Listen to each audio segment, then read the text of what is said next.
আমার সঙ্গে সফররত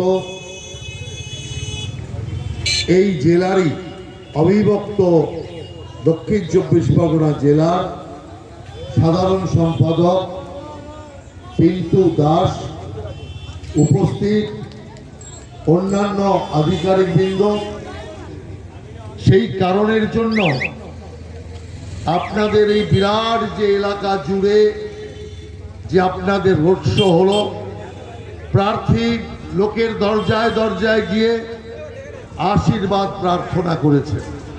আর আমি আজকে এখানে দাঁড়িয়ে ঘোষণা করে যাচ্ছি, আগামী দিন মন্দির বাজারে পদ্ম ফুল ফুটবে আর মল্লিকা পাইক এখান থেকে জয়লাভ করবে। সেই কারণে আজ আমি আপনাদের বলতে চাই, পশ্চিম বাংলায় এমন এক সরকার রয়েছে যে সরকার একদিক দিয়ে নয়, সব দিক দিয়ে বাংলাকে অপমান করছে। যে বাংলা শিক্ষায় ছিলাম আমরা 1 নম্বরে, আজ সেই বাংলায় শিক্ষার পাঠ চুকে গেছে। শিল্পে আমরা ছিলাম 2 নম্বরে, আজ দেশের মধ্যে বাংলার কোনো নাম্বারই নেই। যে বাংলা একদিন স্বাস্থ্যে সারা দেশের মধ্যে 1 নম্বর ছিল, আজকে সেই বাংলার সাধারণ গরিবরা পর্যন্ত এখানকার দিদির স্বাস্থ্য ব্যবস্থায় কারো ভরসা নেই। যে বাংলা মা সবাইকে খাইয়েছিল, দেশের যে প্রান্ত থেকে লোকেরা আসুক কেউ বাংলায় অভুক্ত থাকেনি, আজ সেই বাংলা মার সন্তানেরা 2টো ভাতের জন্য আজ চেন্নাই, মুম্বাই, দিল্লি, উত্তরপ্রদেশের দরজায় দরজায় ঘুরে বেড়াচ্ছে। কাজ নেই, খাবার নেই, আর যাও কিছু খাবার অবশিষ্ট সব তৃণমূল খেয়ে ফেলেছে। এমন একটা জায়গা আছে যে জায়গায় তৃণমূল দুর্নীতি করে, আবাস যোজনা পাঠাচ্ছে মোদিজির সরকার, সেখানেও কাটমানি খাচ্ছে। একটা কোন লোককে দেখাতে পারবে? আমি তৃণমূলের লোককেই বলছি যে বিনা টাকা দিয়ে, বিনা ভাগ দিয়ে আবাস যোজনার ঘর পেয়েছে একজন না, তৃণমূল কংগ্রেসের লোককেও আবাস যোজনার কাটমানি দিতে হয়েছে। এমনকি তৃণমূল কোথায় ছেড়েছে, পায়খানা পর্যন্ত ছাড়েনি, পায়খানাতেও কাটমানি খেয়ে নিয়েছে। আমি এক কেন্দ্রীয় নেতাকে বলছিলাম, সে বলছে পায়খানার পয়সা তৃণমূল খায়, এটা আমার বিশ্বাস হচ্ছে না। আমি বলি এখন তো পায়খানার পয়সা খাচ্ছে, এরপরে ওটাও খাবে, কিচ্ছু ছাড়বে না। বালি, পাথর, ইট, কাঠ কোনো কিছু ছেড়েছে, কয়লা ছেড়েছে। আজকে সুপ্রিম কোর্ট রায় দিয়েছে, ডাকাতি করেছে, ভোট ডাকাতি করেছে। আজকে সুপ্রিম কোর্ট বলছে এ মহা অন্যায়, এর বিরুদ্ধে তদন্ত হোক, এর বিরুদ্ধে উপযুক্ত ব্যবস্থা হোক। তার মানে আজকে হোক আর কালকে মুখ্যমন্ত্রী মমতা ব্যানার্জি জেল যাত্রা হবে, জেল খাটবে, কেউ রক্ষা করতে পারবে না। সুপ্রিম কোর্ট এটাও বলেছে এক বিপজ্জনক পদক্ষেপ।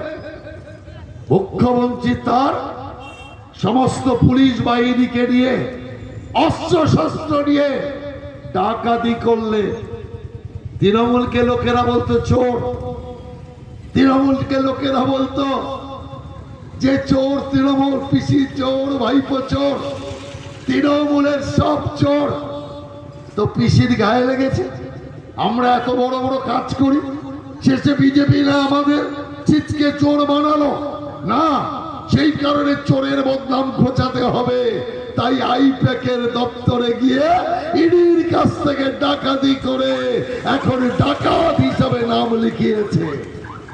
আর পিসি চোর, ভাইপো চোর বলা যাবে না, এখন পিসি ডাকাত, ভাইপো ডাকাত, তৃণমূলের সব ডাকাত। তাই আমি আপনাদেরকে বলতে চাই, যে ডাকাতি করার দিন তৃণমূলের 4 তারিখ শেষ হয়ে যাবে। 4 তারিখের পর আর তৃণমূলের ডাকাত কেউ থাকবে না, সব এক এক করে শ্রীগড়ে যাবে। এখানে দাঁড়িয়ে আমি বলে যাচ্ছি, যে তৃণমূলের নেতারা মানুষের টাকা, উন্নয়নের টাকা চুরি করে বিশাল বাড়ি করেছে, গাড়ি করেছেন, ওই বাড়ির তলায় দাঁড়িয়ে ওই বাড়িকে যদি নিলাম না করিয়েছি, আমাদের নাম বিজেপির কার্যকর্তা নয়। ধারণ করতে চাই, এখান থেকে আপনাদের দাঁড়িয়ে উদ্বাস্ত করতে চাই। বিজেপি আছে বলে রক্ষা। মমতা ব্যানার্জি তিনি একটা মিটিং আজ থেকে 3 বছর আগের কথা স্মরণ করুন। এক একটা মিটিংয়ে 17 বার 18 বার ইনশাআল্লাহ ইনশাআল্লাহ ইনশাআল্লাহ আল্লাহ ছাড়া কোনো মিটিং হতো না। কোন দেব দেবীর নাম নেই, শুধু আল্লাহ আল্লাহ। আজকে 3 বছর ধরে একটাও আল্লাহর নাম নিয়েছে, একবার আল্লাহর নাম নিয়েছে। এখন কি বলে? এখন বলে মাতা, জয় জগন্নাথ, দুর্গা মাতা, কালী মাতা, লক্ষ্মী মাতা, বিষ্ণু মাতা। এখন বিষ্ণু মাতার নাম দিচ্ছে। সেই কারণে কেন এখন বুঝতে পেরেছে আল্লাহ বাঁচাতে পারবে না, তাই আল্লাহকে ফেলে দাও। যদি কোনো মুসলমান বাড়ি থেকে থাকে, তৃণমূল মমতা ব্যানার্জিকে এই আল্লাহ নাম করে আপনাদের ঠকিয়ে ভোট দিয়ে বৈতরণী পার করেছে। আজ যখন বুঝছে আল্লাহ বাঁচাতে পারবে না, সেই কারণে আল্লাহকেই ছুঁড়ে ফেলে দিয়েছে। যে বেকায়দায় পড়লে আল্লাহকে ছুঁড়ে ফেলতে পারে, সে মুসলমানকে ত্যাগ করতে কতক্ষণ, মুসলমানকে ছুঁড়ে ফেলতে কতক্ষণ করবে না। তার কারণ দুর্গা মাতার নাম নিচ্ছে। আজ থেকে 6 বছর আগে পশ্চিম বাংলায় দুর্গা প্রতিমার বিসর্জন আর মহরম একদিনে পড়েছিল। সবাই চিন্তিত কি হবে। আমরা বিজেপি বললাম, ডান দিকে রাস্তা দিয়ে হিন্দু ভাইয়েরা দুর্গা মাতার বিসর্জনের প্রসেশন নিয়ে যাবে, বাঁ দিকে রাস্তা দিয়ে মুসলমান ভাইয়েরা তারা তাদের মহরম পালন করবে। মমতা ব্যানার্জি দেখলো হিন্দু তো মরা, লাঠি মারলেও কোনো রাগ করে না, সেই কারণে হিন্দু করবে নাকি ঘোষণা করে দিলে দুর্গা পূজার বাস বিসর্জন বন্ধ, মহরম চলবে, দুর্গা মাতার বিসর্জন পরে হবে। 6 বছর আগেকার কথা মনে না থাকার কোনো কারণ নেই। দুর্গা মা প্যান্ডেল বন্দি, দুর্গা মায়ের চোখের সামনে দিয়ে মহরমের তালিয়া যাচ্ছে ঢাক ঢোল বাজিয়ে। দুর্গা মা কার্তিক গণেশকে জিজ্ঞাসা করলো, হ্যাঁ কার্তিক গণেশ, একবার প্যান্ডেলের বাইরে বেরিয়ে খোঁজ নিয়ে দেখতো আমরা পশ্চিম বাংলায় আসার বদলে বাংলাদেশে চলে আসিনি তো? কার্তিক গণেশ বলছে, না মা, আমরা পশ্চিম বাংলাতেই এসছি, কিন্তু পশ্চিম বাংলায় এখনো মমতা বেগমের রাজত্ব চলছে, তাই আমরা বলছি মহরম খোলা। এখন বেগম কোথায় গেল? কথায় কথা হিসাব করে দৌড়ে বেড়াতো। এই তো মুসলমান ভাইদের ঈদ গেল, মুসলমান ভাইদের রোজার মাস গেল। প্রত্যেক বছর রোজা মাসে সবচেয়ে বেশি ব্যস্ত থাকেন মুখ্যমন্ত্রী মমতা ব্যানার্জি। রোজা লাগলে রোজ রোজা রাখতে চলে যায়, রোজা ভাঙতে চলে যায়, আর আকাশের দিকে তাকিয়ে হাত দুটোকে উপরের দিকে তুলে বিড়বিড় করে নামাজ পড়ার অভিনয় করে। আমাকে এক সাংবাদিক জিজ্ঞাসা করলো, দাদা মমতা ব্যানার্জি তো নামাজ পড়তে জানে না, তাহলে আকাশের দিকে তাকিয়ে হাত তুলে বিড়বিড় করে কি বলে? আমি বললাম, কি আর বলবে, হয় মোদীজিকে গালি দেয়, নয় বিজেপিকে গালি দেয়, এছাড়া আর কি করতে পারে? সেই কারণে আমি আজকে বলতে চাই, এই বছর প্রথম মমতা ব্যানার্জি নামাজ পড়েনি, মোদীজিকে বিজেপিকে গালি দেয়নি, এই বছর প্রথম। কেন? এখন হিন্দুদের ঠকাতে হবে, আল্লাহর পার করতে পারবে না, তাই হিন্দু দেব দেবীকে তুষ্ট করে হিন্দুকে ঠকিয়ে ভোট দিতে হবে। যখন আমার ভোট পার হয়ে যাবে, পশ্চিম বাংলাকে পশ্চিম বাংলাদেশ বানিয়ে এখান থেকে উদ্বাস্ত করে বলবে। জয় শ্রীরাম আমরা স্লোগান দিয়ে আপনারাও দিচ্ছেন। এখন গ্রামগঞ্জ জুড়ে এইটুকু বাচ্চা পর্যন্ত আমাদের দেখলে বলে জয় শ্রীরাম, জয় শ্রীরাম। আজ বাংলার স্লোগান হয়ে দাঁড়িয়েছে। সেই জয় শ্রীরামকে কাউন্টার করার জন্য এরা কি স্লোগান আনলো? জয় বাংলা, জয় বাংলা। পশ্চিম বাংলার কোনদিন স্লোগান ছিল? কেউ জয় বাংলা স্লোগান কোনদিন দিয়েছে? জয় বাংলা স্লোগান বাংলাদেশ তৈরির সময় মুজিবুর রহমান জয় বাংলা স্লোগান দিয়ে জয় বাংলাদেশের গান গিয়েছিল। আজ বাংলাদেশে জয় বাংলা স্লোগান চলছে। ওনার জয় বাংলাটা কেন এখানে ঢোকানো হলো? জয় বাংলা এখানে ঢুকিয়ে উনি মুসলিম মৌলবাদীদের, বাংলাদেশ পাকিস্তানের মৌলবাদীদের এটা জানাতে চায় আজ জয় বাংলা ঢুকিয়েছি পশ্চিম বাংলায়, কাল বাংলাদেশ ঢোকাও পশ্চিম বাংলায়। আর আমি আপনাকে বলছি, এই যে ষড়যন্ত্র, এই ষড়যন্ত্র আপনাকে উদ্বাস্ত করবে। তাই আগামী দিন যদি উদ্বাস্তকে না চান, আগামী দিন যদি আপনারা এখানে যেমন আছে মাথা উঁচু করে বাস করতে চান, একমাত্র বিজেপি ছাড়া দ্বিতীয় কোন রাস্তা নেই। তাই ভারতীয় জনতা পার্টি যে সুযোগ আপনাদের এনে দিয়েছে, সেই সুযোগ আগামী দিন পশ্চিম বাংলার বিজেপি 2/3 সংখ্যা দিয়ে সরকারে আসছে। মমতা ব্যানার্জি আস্থা তুলে যাচ্ছে, বিজেপি আসছে। সেই বিজেপি সরকারে এই মন্দির বাজার থেকে বিজেপির প্রতিনিধি যাওয়া দরকার।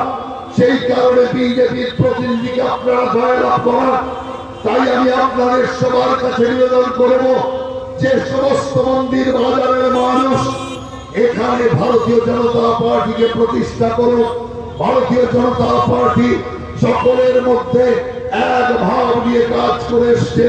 হিন্দু মুসলমান ভাগ আমরা করিনি, আমরা মুসলমানের বিরুদ্ধে নই। আমরা যারা বাংলাদেশ থেকে, পাকিস্তান থেকে, বাংলাদেশ থেকে রোহিঙ্গা মুসলমান যারা এখানে এসে আমাদের জমি দখল করতে চায়, আমাদের খাদ্যে ভাগ বসাতে চায়, আমাদের কাজে ভাগ বসাতে চায়, আমরা সেই অনুপ্রবেশকারীদের বিরুদ্ধে আর তাদের নামই এসআইআরে বাদ দেওয়ার জন্য, ভোটার নিষিদ্ধকরণের কাজ করার জন্য আমরা বলেছি। তাই আমি আপনাদের সবাইকে বলতে চাই, তৃণমূলের এবার খুব খারাপ দিন আসছে।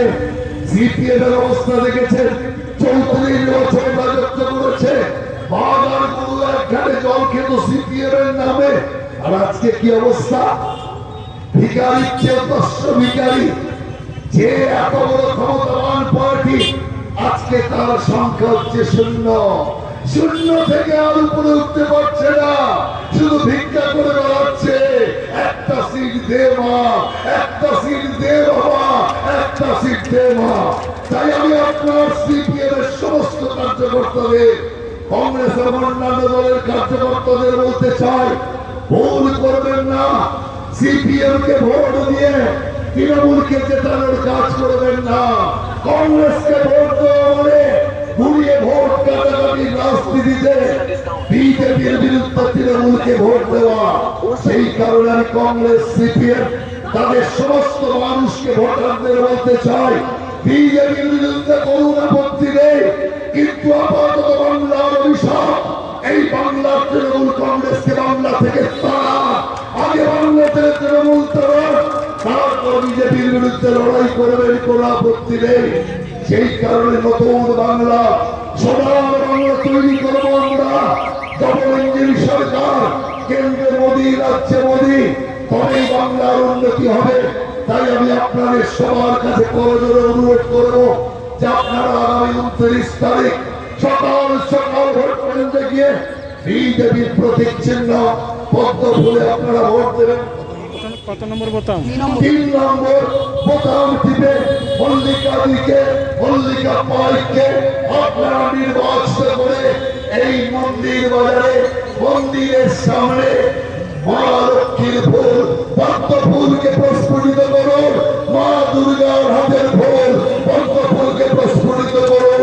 এই আবেদন রেখে আপনাদের সকলকে নমস্কার জানিয়ে আরো বলার ইচ্ছে ছিল, কিন্তু আমি আপনাদের বলছি ইলেকশন কমিশনের দেওয়া সময় শেষ হয়ে এসছে প্রায়। সেই কারণে আমি আমার বক্তব্যকে দীর্ঘায়িত না করে ইলেকশন কমিশনের রুলকে পুরোপুরি মান্যতা দিয়ে আমি আমার বক্তব্যকে এখানেই শেষ করছি। বন্দে মাতরম, ভারত মাতার জয় হোক।